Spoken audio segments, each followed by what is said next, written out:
आज अभ्यास है, अभ्यास 1B। इस अभ्यास में हम लोग पढ़ेंगे क्या? सबसे पहले तो इस अभ्यास में हमको पढ़ना है समान और असमान, समान और असमान परिमेय संख्याएं। ठीक, अब इसमें क्वेश्चन जैसे कोई याद दे दी जाएगी परिमेय संख्या, और उस परिमेय संख्या में ये बोला जाएगा कि ये बताइए ये परिमेय संख्या समान है कि असमान है। ठीक, तो अब ये कैसे जानेंगे परिमेय संख्या समान है या असमान? तो उसके लिए एक तरीका है, और वो तरीका क्या है, हम जो भी परिमेय संख्या लिखी हो, जैसे मान लीजिए लिखिए a बटे b एक कोई परिमेय संख्या लिखी है, और दूसरी एक परिमेय संख्या लिखी है यहाँ पे c बटे d। ठीक, अब ये समान है कि असमान है?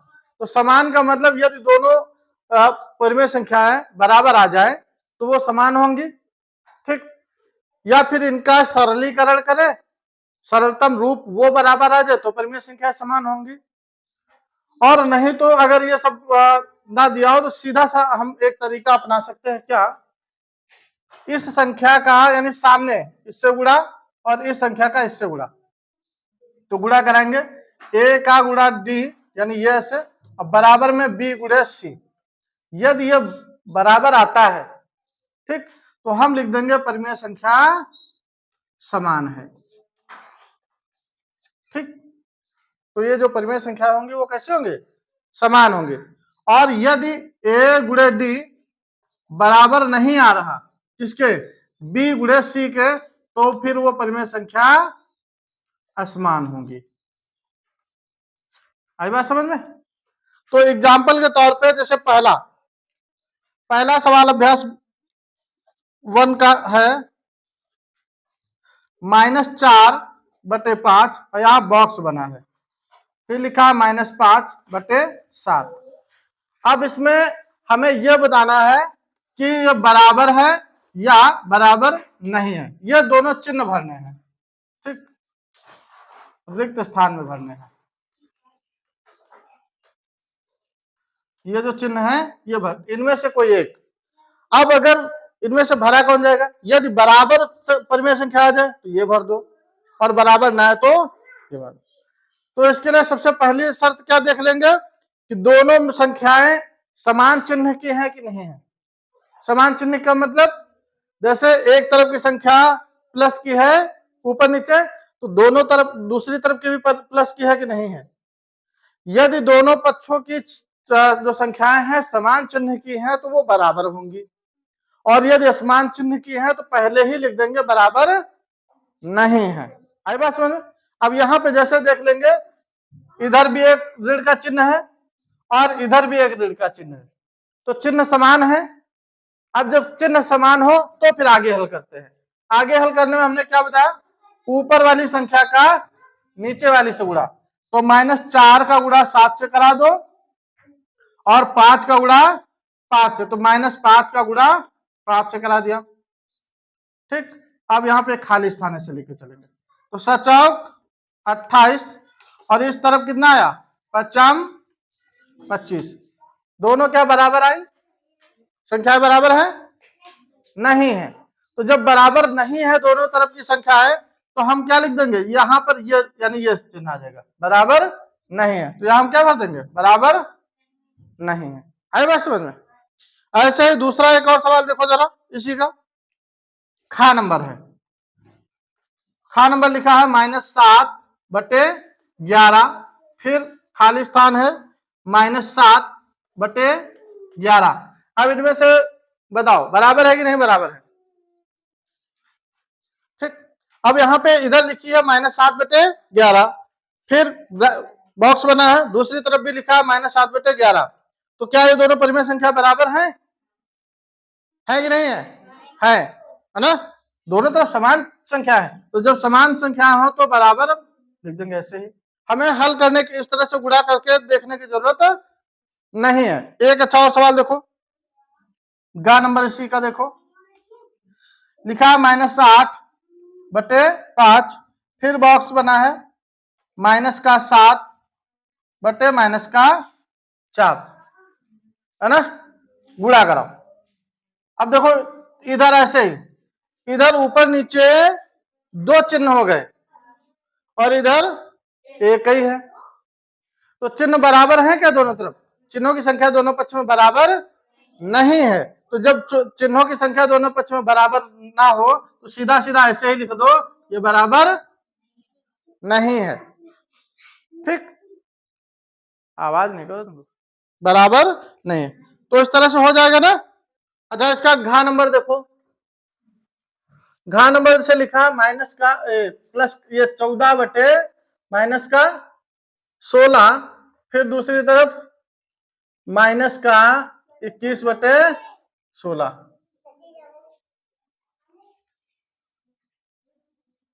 ठीक, माइनस का ये 14 बटे माइनस का 16 माइनस 21 बटे 16। अब यहां पर हर बराबर है, हर बराबर है, तो जब हर बराबर हो तो सिर्फ अंश देख लो। अंश क्या बराबर है? नहीं है। तो जब बराबर नहीं है तो ऐसे ही लिख देंगे, संख्या बराबर नहीं है। ठीक, अब इसी का 2 नंबर सवाल देखो। 2 नंबर प्रश्न है, कह रहा निम्नलिखित परिमेय संख्याओं के जोड़ों में कौन सी संख्या असमान है? अब यहां पर कुछ संख्याएं दी गई हैं और उसमें हमें क्या छांटना है? असमान संख्या है ना। तो असमान संख्या है, ये कैसे हम जानेंगे कौन सी है? तो लिखो, पहला नंबर जैसे लिखा है माइनस का 9 बटे 12 और दूसरी है 8 बटे माइनस का 12, लिखा है इतना। तो हम सबसे पहले क्या करेंगे, चिन्ह एक संख्या के हर बनाओ, मतलब एक धनात्मक बना लेंगे। यहां पे जैसे पहला अंश है तो दूसरी संख्या का भी अंश धनात्मक बना लो। तो 9 बटे 12 और इधर कितना आ जाएगा माइनस का 8 बटे 12, नीचे सबने चिन्ह एक ऊपर कर दिया है ना। अब इसके बाद क्या देखेंगे, दोनों के हर बराबर हैं, हर दोनों के बराबर है। अंश देखो बराबर है क्या? अंश बराबर नहीं है। यदि हर बराबर हो तो फिर अंश देख लेंगे, अंश बराबर नहीं है तो हम क्या लिख देंगे, यह संख्या कैसी है? असमान है। कैसी है? असमान है। और यदि बराबर आ जाता तो फिर वो समान होते। अगला जैसे एक देखो, खा नंबर लिखा माइनस का 15 बटे 45 और दूसरी तरफ लिखा है और 16 बटे माइनस का 48। तो इसको देखो क्या कर सकते हैं हम, माइनस 15 बटे 45 और माइनस का 16 बटे 48, कितना लिख सकते हैं? अब देखो हर भी अलग है और अंश भी अलग है, लेकिन संख्याएं बड़ी बड़ी हैं, इनको हम काट के छोटा कर सकते हैं। क्या? जैसे 15 45 के पहाड़े में आता है तो काट सकते हैं। तो 15 एकम 15, 15 तिया 45, 16 एकम 16, 16 तिया 48 आ जाएगा। आगे कितना आ जाएगा? ये आ जाएगा माइनस 1 बटे 3 और दूसरी क्या आ जाएगी, इधर भी आ जाएगा माइनस 1 बटे 3। अब दोनों संख्याएं समान है कि नहीं है? बराबर है कि नहीं है? दोनों संख्या बराबर है ना। तो जब दोनों संख्या बराबर हैं तो हम क्या लिख देंगे, समान है। ठीक, अगला क्वेश्चन देखते हैं। 2 नंबर का खा बता दिया ना, 2 नंबर का गा देखो। गा नंबर प्रश्न दिया है माइनस 7 बटे 21 और 3 बटे माइनस 9। ठीक, दिया है माइनस 7 बटे 21 और 3 बटे माइनस 9। तो यहां पे लिखो माइनस 7 बटे 21 और यहां भी चिन्ह बराबर कर लो, मतलब नीचे से ऊपर, तो माइनस 3 बटे 9, ये हो जाएगा। अब इसको हम सरल कर सकते हैं। क्या? देखो ये पहाड़े में आता है 7 एकम 7 और 7 त्रिक 21, 3 एकम 3, 3 त्रिका 9, ये कितना आ जाएगा? ऊपर कितना बचा? माइनस 1 बचा, नीचे 3, और दूसरी तरफ क्या बचा, -1/3। दोनों पक्ष बराबर है, यानी दोनों संख्या बराबर है कि नहीं है? तो समान है कि असमान? समान है। ठीक ठीक। तो इस तरह से इसका भी एक क्वेश्चन बचता है, घ नंबर तुम लोग खुद लगाओगे, है ना। अब 3 का, अब 3 नंबर है क्या, 3 नंबर में है क्या, बोला ये जा रहा है संख्या रेखा पर निरूपित कीजिए, संख्या रेखा पर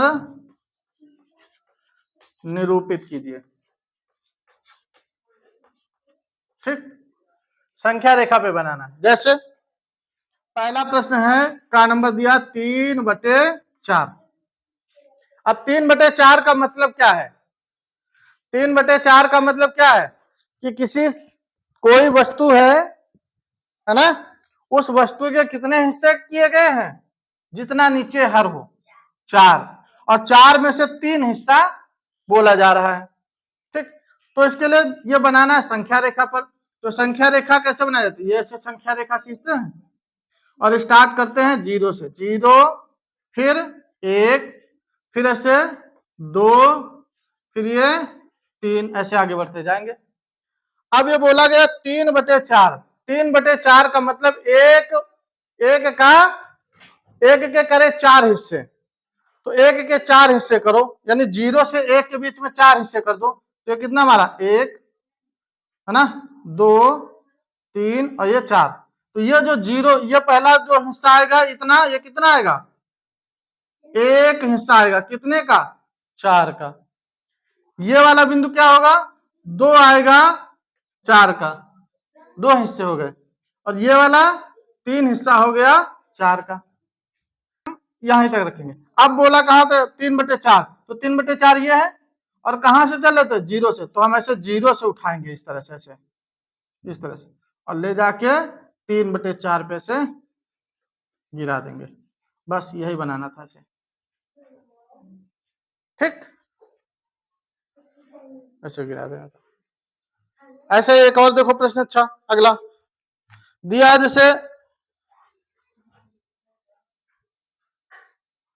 जैसे इसी में 3 का हम देखते हैं खा नंबर, कितना लिखा है, 3/5, यानी कोई संख्या है, हमें उसके कितने खंड करने हैं, 5। कोई संख्या उसके कितने, यानी कोई वस्तु है, उसके कितने खंड करने हैं, 5। तो चलो करते हैं 5। तो हम पहले एक संख्या खींच लेंगे, स्टार्ट करेंगे कहां से, 0 से, और 5 खंड करने हैं 1 के, तो हम बड़े बड़े, यानी ये 1 हो गया, ये 2 हो गया, और ऐसे ही यहाँ पे पहुंच गया है 3। अब इसके 5 बराबर भाग करो, तो ऐसे 1, 2, 3 और ये 4, और ये 5वां हो जाएगा। तो ये कितना आएगा, 1/5वां हिस्सा आएगा।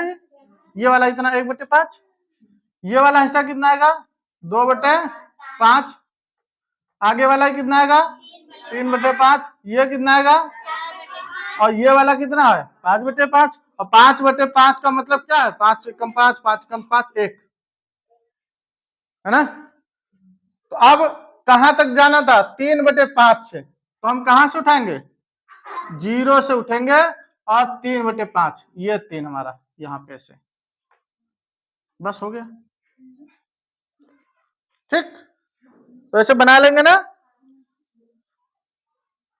अब इसके बाकी के प्रश्न ऐसे करने हैं। चलो अच्छा एक और देखते हैं, घा नंबर इसी का, 3 का घा नंबर, 3 का घा है, बोला है 3/16, 3/16, 3/16 का मतलब हमको किसी संख्या के कितने भाग करने हैं, 16, यानी 1 का 16 भाग करना है। तो चलो यहाँ 0, अब 16 भाग करना है तो बड़ा ले लेंगे, यहाँ ये हम करने 1, और आगे से 2 आएगा। ठीक, अब इसके करो 16 भाग, तो ये 1 हो गया, 2, 3, 4, 5, 6, 7, 8, 9, 10, 11, 12, 13, 14, 15 और ये हमारा 16। ठीक, तो अब लिखो इनकी संख्या 1/16, 2/16, 3/16, 4/5/16, 6/16, 7/8/9, 10/11, 12/13, 14/14, 15/15 और ये बाकी आ जाएगा 16/16। अब कितने तक जाना है? 3/16 तक। तो हम 0 से उठाएंगे और 3 पे गिराएंगे, ऐसे बन गया 3/16। ठीक, सरल है ना? हाँ, तो ऐसे ही अब ये लगाना बाकी की क्वेश्चन, और इस तरह से ये तुम्हारी पूरी की पूरी प्रश्नावली भी खत्म। ठीक, 7 वाले फटाफट